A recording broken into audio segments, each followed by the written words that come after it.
Boa noite. Muito bem. Essa noite, com essa chuvinha agradável, esperamos trocar algumas ideias. E hoje, nós vamos falar um pouquinho sobre o suicídio. Porque cada vez mais nós estamos enfrentando essa questão.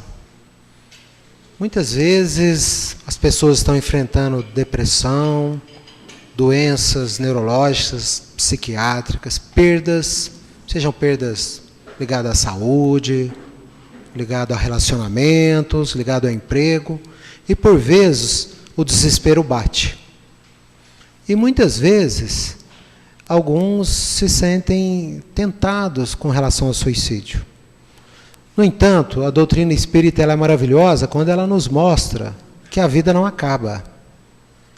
E que suicidar não vai, propriamente dito, resolver a questão. Às vezes nós vamos passar para o lado de lá e o sofrimento continua, se não maior. Mas alguns por aí, filosoficamente, principalmente aqueles que não são abençoados ainda pela doutrina espírita, pensam que para suicidar é necessário ter coragem. Então, a nossa reflexão hoje seria em cima de 4 casos de suicídio, se nós poderíamos considerar o ato do suicídio coragem ou covardia. Esta é a questão. Então, eu convido vocês para nós acompanharmos, então, essa reflexão. Bom, o suicídio divide em sui e sídio. Onde sui significa a própria pessoa, a si próprio. E sídium, né, vem do latim, que significa matar. Então, matar a si próprio. É o que significa, né? E é interessante que nós não devemos incentivar o suicídio. Até pela internet, nós seríamos enquadrados no artigo 122, com pena prevista de 2 a 6 anos. Quem, eventualmente, incentivar o suicídio. Mas nós não vamos falar da parte jurídica, nós vamos falar da parte humana, da parte espiritual, da parte espírita. Qual a quantidade que a gente tem de suicídio hoje no planeta Terra? Aproximadamente 1 milhão de suicídios por ano. Sendo que a cada 10, 20 tentativas, um consegue suicidar. Então, nós temos aí 10 a 20 milhões de suicídio, de tentativas de suicídio por ano, sendo que 1 milhão vão conseguir. Geralmente os homens tentam menos, mas eles são mais eficientes, né? Por buscarem meios mais graves. E é interessante que se nós marcarmos 40 segundos agora no relógio, uma pessoa terá suicidado. Então, a cada 40 segundos, uma pessoa se mata. É uma questão muito triste, é uma epidemia. E cabe à doutrina espírita, entre outras, trabalhar nessa questão. Nós somos convidados a preparar o nosso coração, ajudar o nosso irmão e ajudar a nossa família, a nossa cidade, a nossa comunidade e assim por diante. E é interessante que 5% das pessoas no mundo, segundo a Organização Mundial da Saúde, vão tentar suicídio pelo menos uma vez na vida. Né? Então, de cada 20 pessoas que aqui está, tudo bem que é uma plateia espírita, a gente espera que a gente resista mais às tentações e às dores nessa questão. Mas se pegarmos uma população tradicional, de cada 20 pessoas, pelo menos um, que seria 5%, vai tentar suicídio durante a vida. Então, é uma epidemia, uma questão muito grave, que necessita ser avaliada. E olha que nós não estamos falando do suicídio indireto, que foi o que aconteceu com o médico André Luiz, está bem relatado no livro e no filme Nosso Lar, quando ele chega do lado de lá e descobre que havia feito um suicídio indireto, ainda que tenha morrido num pós-operatório de câncer intestinal. Mas o nosso objetivo não vai ser falar sobre o suicídio indireto, vai ser falar sobre o suicídio direto, refletirmos sobre isso. Então nós trouxemos 4 casos para trocarmos uma ideia. 4 irmãos, o Amadeu, o Camilo, o Raul e o Robin, ok? Em ordem alfabética. Então, é muito interessante a Ivone A. Pereira, com seu livro Memórias de um Suicida, né? Um livro clássico que nos ajuda bastante, e 2 casos fazem parte do livro da Ivone A. Pereira. O primeiro caso é o caso do Amadeu. Então, como é que é a história do Amadeu? O Amadeu Ferrari poderia ser um de nós, porque ele morava numa cidade do interior de São Paulo. E quando ele atingiu 37 anos de idade, ele se suicidou. O que aconteceu com esse irmão paulista? ele era bancário e ele desenvolveu um câncer na glote. E tentando se salvar desse câncer, acelerar o tratamento, ele desviou recursos do banco, ainda mais que ele estava prestes de fazer o casamento da vida dele. Então ele desviou o dinheiro do banco, mas depois ele foi surpreendido no roubo, não conseguiu curar o câncer e no desespero ele suicidou. Olha a situação desse irmão, né? E o interessante é que no livro Memórias de um Suicida, tinha um dos mentores, chamava Epaminondas de Vigo. E esse irmão, quando chegava a hora, ele submetia aquele irmão que havia suicidado, muitos deles já tinham passado pelo Vale dos Suicidas, já estavam sendo socorridos, né, no Lar Maria de Nazaré, e chegava um momento que ele estudava os casos dos irmãos e ajudava eles a regredir na memória, para eles entenderem o que tinha acontecido e prevenir na alma aquele malefício nas próximas reencarnações. Então, ele começou a fazer o desdobramento do irmão, né?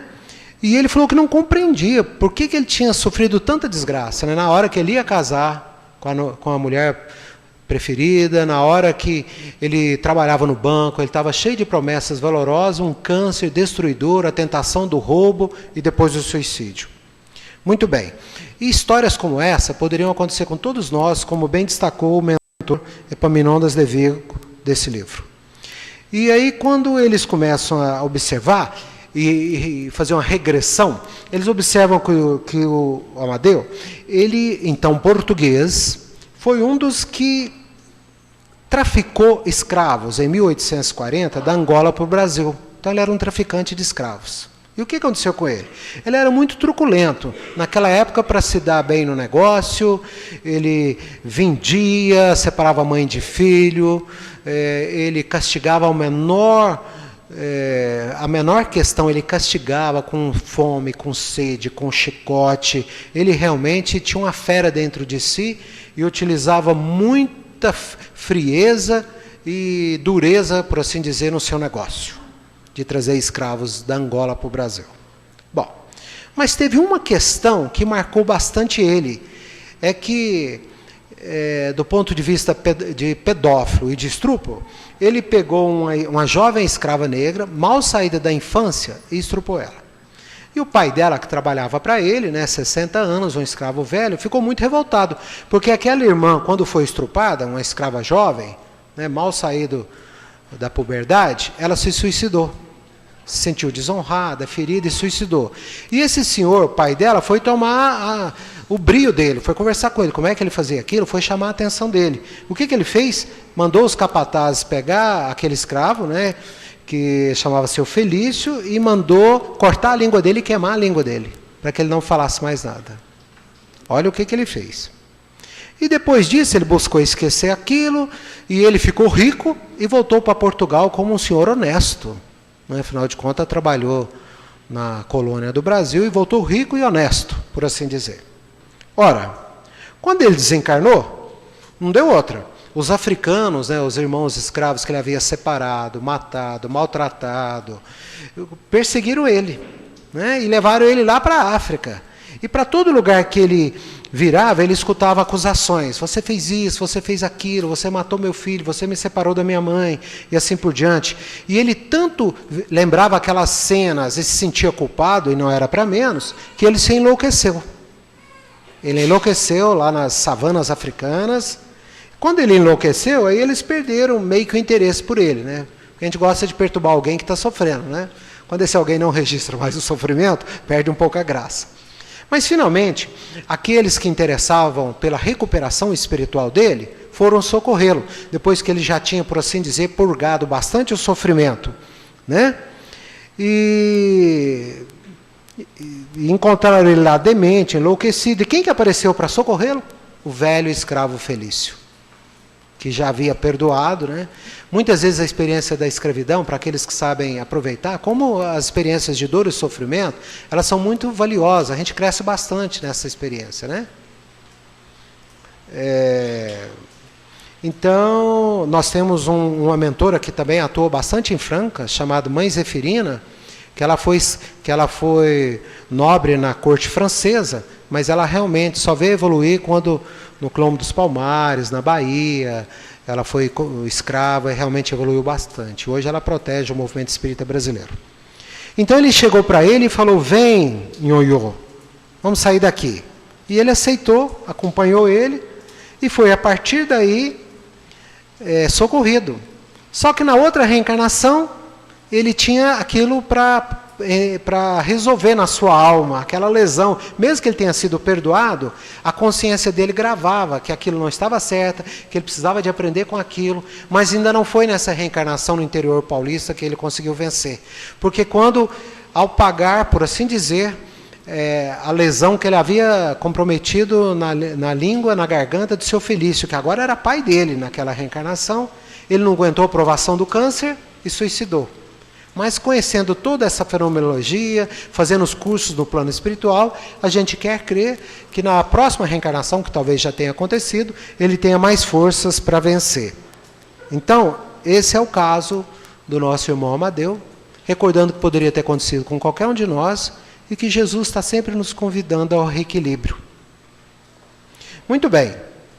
Alguns filósofos e psicólogos, como o albanês Albert Camus, fazem bastante filosofia em cima do suicídio, dizendo: será que a vida merece ser vivida ou não? Porque é claro que nós espíritas sabemos que estamos num planeta de prova e expiação. E que muitos espíritas, aqui reencarnados, espíritos, são da classificação de 7 para baixo, não estão nas primeiras classificações. Então é claro que aqui ainda é prova e expiação. Esperamos logo estar num planeta de regeneração. Então alguns filósofos acham que a pessoa tem o direito de morrer. E nós vamos encontrar muitas vezes por aí: não, ele tem direito de morrer, olha o que ele está passando, principalmente se ele estiver enfrentando uma doença incurável, se ele estiver enfrentando uma doença mental grave. O que a doutrina espírita pensa sobre isso? Né? Alguns acham que, principalmente na Europa continental, lá a eutanásia é comum. Tem muitas, vamos dizer, organizações que incentivam, apoiam e assim por diante. Alguns filósofos importantes eram adeptos dessa questão, como Arthur Schopenhauer, né, Nietzsche, o David Hume e assim por diante. Então, muitos livros, se a gente bobear, vão fazer proselitismo para o suicídio. Vai parecer que o suicídio é uma boa. Mas a doutrina espírita vem nos ensinar que não é bem assim. Né? E muitas vezes transtornos mentais estão por detrás, seja a depressão, seja o abuso de álcool ou de drogas, seja também o alcoolismo, né, que já disse, seja também a esquizofrenia. Então, para se ter uma noção, nós vamos encontrar essas estatísticas que estão aí representadas. Nós não vamos decorar, mas vamos saber que muitas vezes transtornos mentais estão associados a uma predisposição ao suicídio e vão merecer muito carinho, muito socorro. Para se ter uma ideia, até 15% dos pacientes esquizofrênicos suicidam, dependendo da estatística. Então, a prevenção passa não somente por uma atividade religiosa, que é muito importante, mas por uma atividade médica, psicológica, psiquiátrica, filosófica e de assistência social, poderosa e fundamental. Né? E o abuso de substâncias, será que colabora para o suicídio? Nossa, é a segunda maior causa, vem depois dos distúrbios de comportamento e mentais. Né? Por quê? Porque as substâncias psicoativas, elas liberam a mente, né?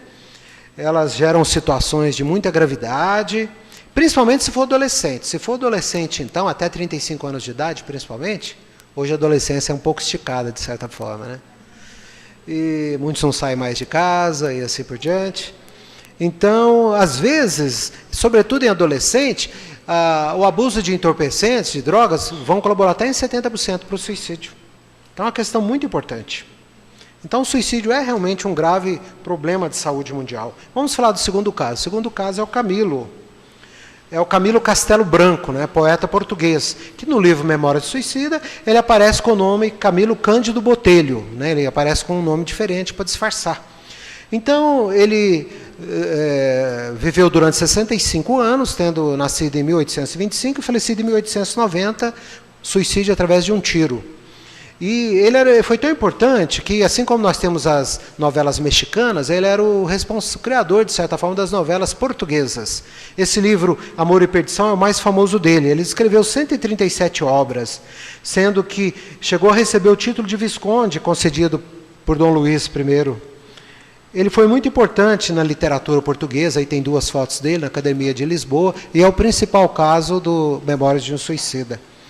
Então, ele nasceu em 16 de março, era pisciano, e desencarnou em 1º de junho de 90, com tiro de revólver, né? 137 obras, realmente ele era muito valoroso. Interessante que um autor chamado Alexandre Cabral fala que a vida toda ele sofreu. Ele sofreu pobreza, orfandade, ganância dos familiares, e que de início ele era contra o suicídio.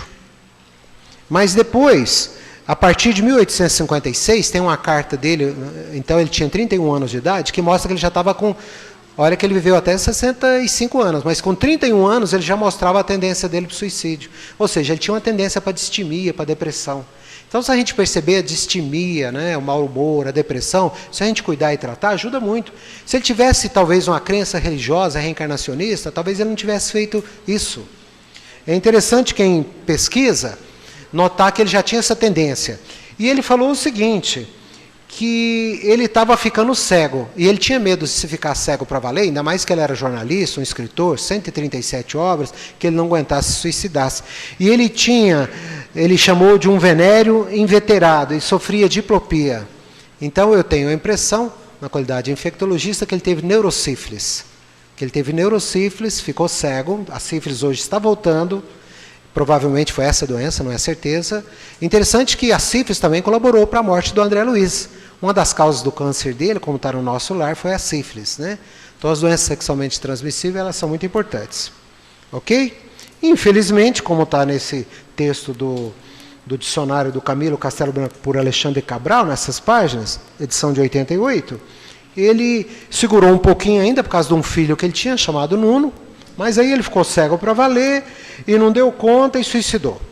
Aí vem a questão, gente, por que ele suicidou? Por que ele ficou cego? Todas as vezes que nós sofremos uma doença grave, a gente pode acreditar que Deus não está sendo justo. Por que eu? O que está acontecendo, né? Embora nós sabemos que não é Deus que castiga. Muitas vezes uma doença que a gente atravessa, um crime que a gente comete, aquilo marca a nossa mente de tal forma, marca o nosso perispírito de tal forma, marca os nossos centros de força de tal forma, que fica aquela chaga no perispírito, que fica aquela culpa, que fica aquela doença, e nós mesmos só nos sentimos em paz quando a gente consegue vencer aquela questão. Muito bem. Então, ele suicidou. Ele suicidou, escutou um vozerio danado, gente que xingava, que falava, que maltratava, e ele não sabia o que estava acontecendo. A gente sabe que ele voltou na casa dele, andou na rua, ficou mais de 2 meses no cemitério, ficou andando para um lugar e para o outro, escutava um barulho, de repente ele tropeçava numa coisa, quando ele olhava era uma cova que tinha sido recém-sepulta, via que ele estava tropeçando na cova dele, e como eu sentia cheiro das vísceras sendo putrefadas. Imagina aquele que não tem ciência de que a vida continua. Ele desencarna, ele continua preso no corpo, ou naquelas redondezas, porque ele estranha, ele pensa, eu estou doente, não me descobriram ainda, deixa eu ficar por aqui, algum médico vai me achar, pedindo socorro, não entende o que está acontecendo. E sofrendo a ligação com o corpo doente. Né? Mas, de repente, ele consegue se ver ele próprio em decomposição no ataúde, e descobre que realmente, então, ele havia desencarnado, né? Lembra do tiro? E ele sentia uma angústia, uma melancolia, uma tristeza, faltava alguma coisa para ele. E ele chegou à conclusão que o que faltava era o cadáver. O que faltava era o corpo, que ele estava ligado. Como ele morreu antes da hora, ele estava cheio de fluidos vitais ainda, e sentindo uma falta do corpo danado. E o cadáver era igual um imã, toda hora ele voltava, tinha tendência a voltar para a sepultura. Né? E ele escutava o barulho, o coro sinistro. De repente apareceram uma leva de mais de 200 espíritos desencarnados, um grupo. E foi passando aquele grupo, mais ou menos como a gente vê lá no filme Ghost, né, que de certa forma ilustra um pouquinho isso aí, e é arrastado. E ele é arrastado, não tem jeito, até que ele vai parar num vale profundo, né, parecido com o Vale dos Leprosos, né, que é o Vale dos Suicidas, só que muito mais grave. E lá ele começa a sofrer bastante, porque ele percebia que eles criavam cenários, eles tinham relações sexuais monstruosas, agrediam um ao outro, era uma vida de promiscuidade, e eles estavam cheios de energia, densa, grossa e pesada. E o ar lá era pesadíssimo, era gelado, asfixiante, fétido, escorregadio. Você não conseguia dormir, era gente gritando e sofrendo. Não queiramos ir para lá, tá? Ok. Fome, sede, frio, fadiga, insônia, promiscuidade. Mas de vez em quando ele percebia que chegavam alguns espíritos vestidos de branco e levavam alguns, né? E depois ele vai descobrir que eram servos do lar de Maria de Nazaré, né? E ele descobre isso e levavam alguns, examinavam e levavam aqueles que já tinham gastado aquele excesso de fluido vital, que já tinham sofrido bastante, estavam em condições de ir. Até que finalmente, um dia, chamaram Abrigo 36, Rua número 44, e chamou ele e a turma dele, que vivia na cela dele. Ele, Camilo Cândido Botelho, ou Camilo Castelo Branco, tinha também o seu Berlamino, o seu Jerônimo, o seu João de Azevedo e Mário Sobral. Histórias essas que não vai dar prazo de entrar nelas, que estão no livro Memória do Suicida. Qual que é a causa da cegueira dele? Ele começa a fazer, depois que ele começa a fazer cursos no plano espiritual, para entender o que tinha acontecido. Aí vão explicar para ele por que ele tinha ficado cego. Aí eles fazem desdobramento dele e voltam numa reencarnação na Espanha. O que tinha acontecido na Espanha? Ele se namorou de Maria Magda, que prometeu casar com ele. Mulheres, não prometam casar, e foi perigoso isso. Homens, a mesma coisa. Nem sempre o coração que está do outro lado dá conta disso, né? O fato é que quando ele percebeu que havia perdido a mulher amada, ele entra para a Inquisição e começa a perseguir o marido dela. E quando ele começa a perseguir e consegue incriminar o marido dela, ela vai lá pedir para ele libertar, e ele diz para ela que só libertaria ele se ela se entregasse sexualmente para ele. E ela faz isso, né, em amor a ele, para ver se conseguia, e de fato ele libertou ele. Só que antes de libertar, ele não falou como que ia entregar. Ele manda cegar o cara, né? Ele manda libertar ele, mas manda furar os olhos dele primeiro. E falou, eu ia te entregar ele, mas não falei em qual situação. Desdobrando, eles descobrem a reencarnação dele da época de Jesus, onde ele foi um dos que gritou, fez campanha, fofocou e gritou Barrabás. Então, se nós formos desdobrar, não necessariamente nós estaremos em situação semelhante, mas ele foi um dos que colaborou para escolher Barrabás em lugar de Jesus. Está na página 493. Ele ficou tão assustado que ele não queria mais reencarnar de jeito nenhum. Nós temos medo de desencarnar e de morrer. Eles têm medo de nascer e reencarnar. É o contrário. Porque sabe que nós vamos muitas vezes esquecer aquilo que aprendemos. Está lá no inconsciente. Todas as leis estão no nosso inconsciente.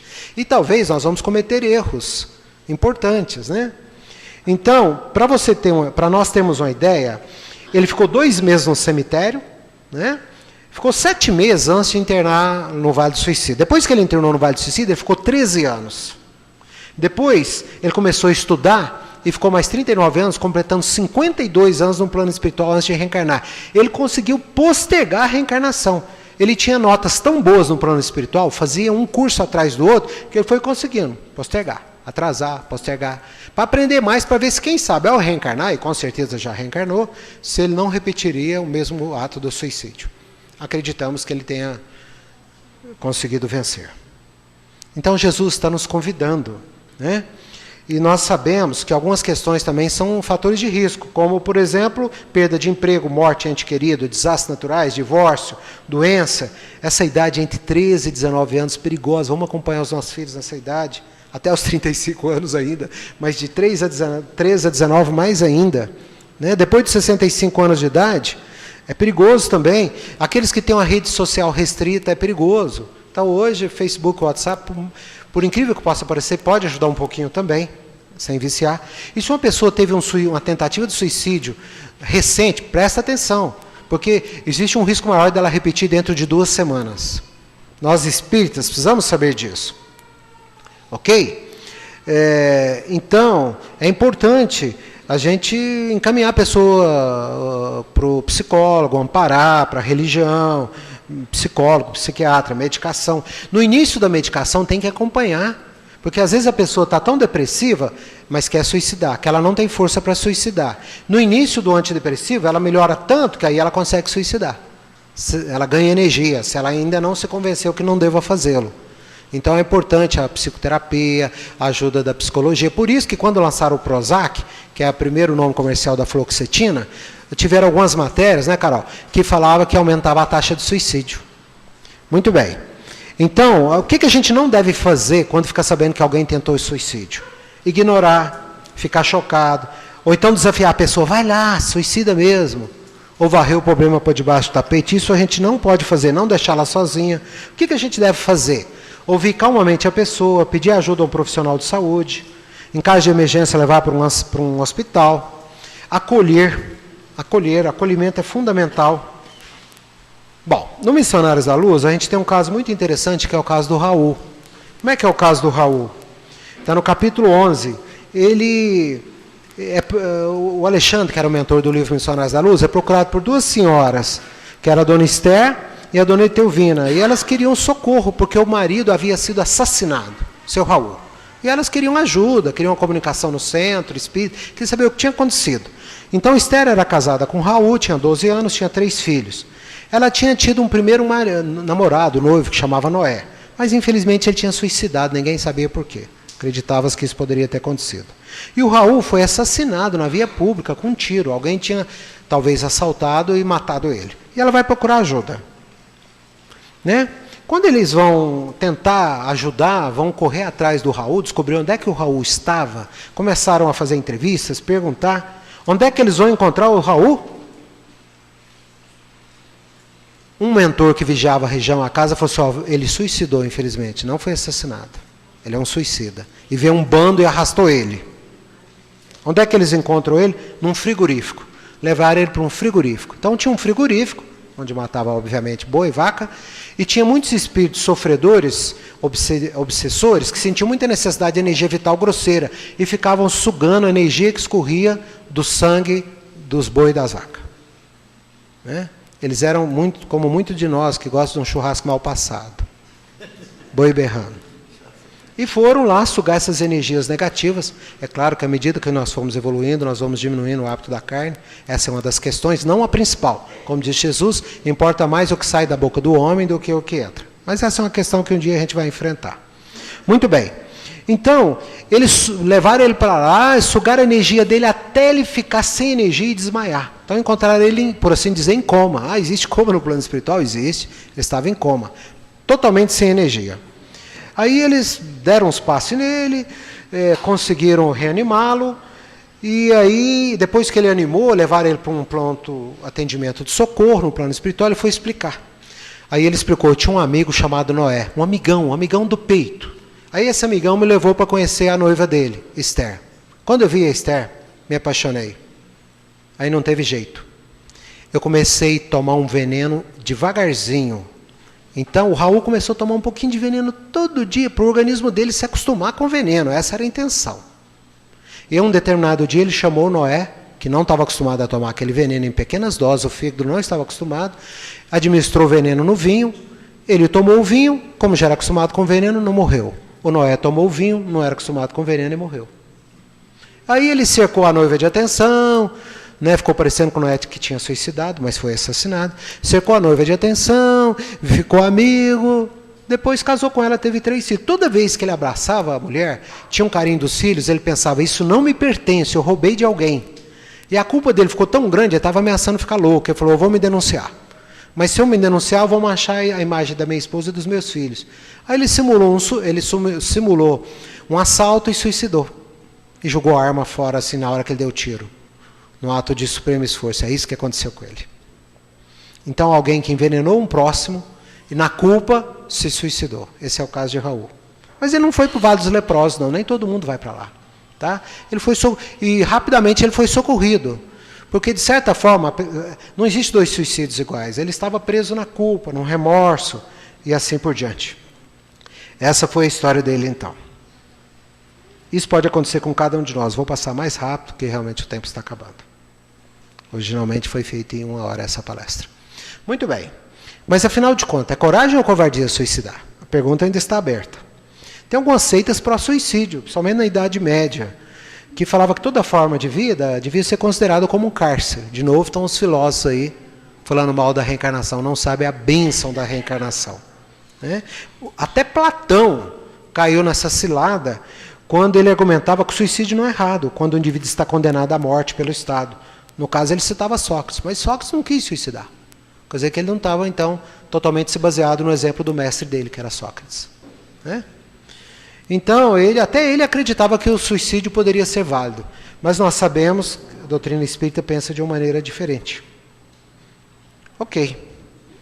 Mas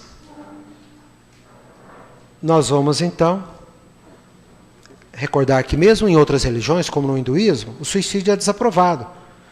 E eles acreditam, parecido com a doutrina espírita, que quem suicida fica vagando na Terra até o dia em que deveria ter falecido. Olha que interessante. Então, parte desses conhecimentos são em outras religiões também.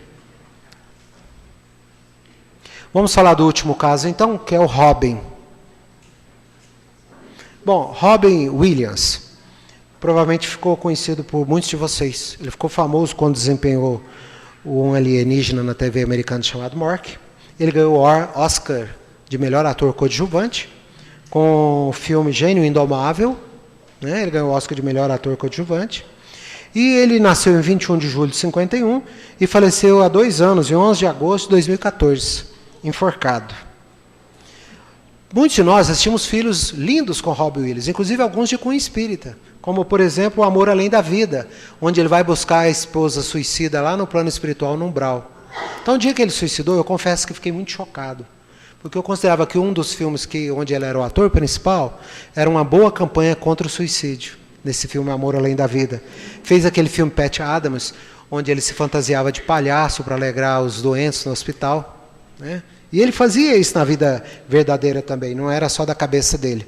Então, no Amor Além da Vida, um filme bonito, que eu recomendo que muitos assistam, porque ele tem muito conhecimento espírita lá. É claro que Hollywood, para ficar interessante o filme, também não é um filme espírita, muda muita coisa, tem muita coisa fantasiosa, mas ele é interessante.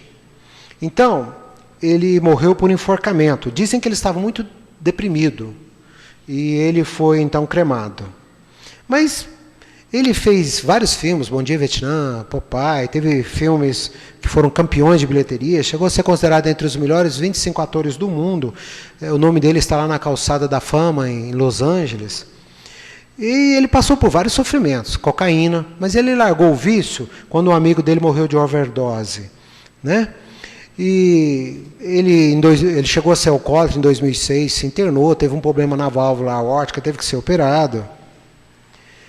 E, infelizmente, no final da vida, ele surgiu uma doença grave. Então, a gente tem que estar atento, porque muitas vezes por detrás de uma depressão tem uma doença. E se essa doença for descoberta, for tratada, a depressão for tratada, você previne. Melhora a qualidade de vida do ser humano e previne o suicídio. Ele teve, então, uma doença chamada demência com Corpus-Levy, que é a terceira causa de demência. Ela perde só para Alzheimer e para doença vascular. Essa doença é uma demência. E foi descrita pelo Dr. Frederic Levy em 1912. Essa doença, o que ela provoca? Depressão, confusão mental, alterações visuais, declínio da capacidade de memória e raciocínio. Quem tiver ruim da memória, não precisa pensar que está com isso, não. Né? Delírios, distúrbio do sono, e pode dar uns tremor, ela pode imitar o Parkinson. Né? Então, alguns casos de Parkinson, de parkinsonismo, fazem diagnóstico diferencial com essa demência. Infelizmente, ele teve essa doença, né? Ela tem várias fases. Ela tem uma fase que a pessoa fica só trêmula, outra fase começa a ter alucinação com pessimismo, confusão mental. De uma corrida de leite da UTI, eu lembrei aos colegas que a gente não deve dar para esse paciente os neuroléticos. Neuroléticos como Aldol, Neosine, Meleril, porque eles podem piorar os sintomas. Mas o Robin Williams não teve só a questão do suicídio, ele tinha muita vida. Por exemplo, ele ajudava organizações filantrópicas de crianças. Né? Uma coisa interessante que eu achei muito bonita, em 2010 teve um terremoto na Nova Zelândia que pegou uma cidade do tamanho de Franca, Christchurch. E essa cidade, mesmo número de habitantes de Franca aproximadamente, sofreu muito com o terremoto. E todo o dinheiro que ele tinha ganhado nas turnês que ele tinha feito recentemente, ele doou para aquela cidade na Nova Zelândia. Ele nem é dessa região. Uma coisa interessante também é que ele foi muito famoso e alguém que representou ele na Alemanha, traduzindo ele mandou uma cópia do Oscar. Ele era agradecido por todos aqueles que ajudavam ele. O Superman, o primeiro Superman famoso, né? Ele que é o Christopher Reeves, o que acontece? Ele caiu do cavalo e ficou paralítico, né? Quem que socorreu ele? Foi ele. Chegou lá visitando de médico russo, fantasiado de palhaço. Nessa época ainda não tinha feito o filme Pat Adams ainda, quer dizer, ele tinha isso dentro dele. E foi a primeira vez que o Christopher Reeves, o primeiro ator do Superman, sorriu, mesmo estando com a coluna quebrada, mesmo estando paraplégico. E ele ajudou a custear as despesas dele durante todo o período. E o Christopher só não suicidou pela ajuda que teve dele.